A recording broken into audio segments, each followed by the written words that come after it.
அஸ்ஸலாமு அலைக்கும் மக்களே, எல்லாரும் எப்படி இருக்கீங்க? நல்லா இருக்கீங்கன்னு நினைக்கிறேன். சவுதி அரேபியா அரசு அதிரடியான பல திட்டங்களை கொண்டு வந்துகிட்டு தான் இருக்காங்க.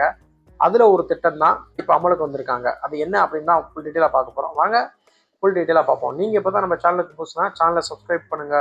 சவுதி அரேபியா சட்டத்திட்டங்கள், வேலைவாய்ப்பு நிகழ்வு பற்றி நீங்க நம்ம சேனலை தெரிஞ்சுக்கலாம்.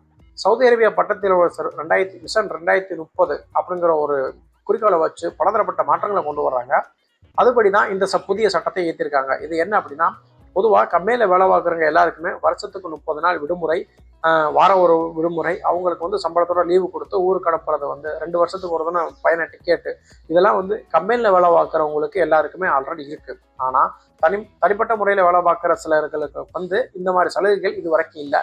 இதை இப்போ கொண்டு வந்திருக்காங்க. அது யாருக்கு அப்படின்னா, விவசாயம் மற்றும் கால்நடை சம்பந்தமாக வேலை பார்க்கக்கூடிய வெளிநாட்டவர்களுக்கு வருடத்திற்கு 30 நாள் விடுமுறை, சம்பளத்தோட விடுமுறை கொடுக்கணும்னு சொல்லியிருக்காங்க. அது மட்டும் இல்லாமல் வாரத்தில் ஒரு நாள் அவங்களுக்கு வார விடுமுறை கொடுக்கணும்.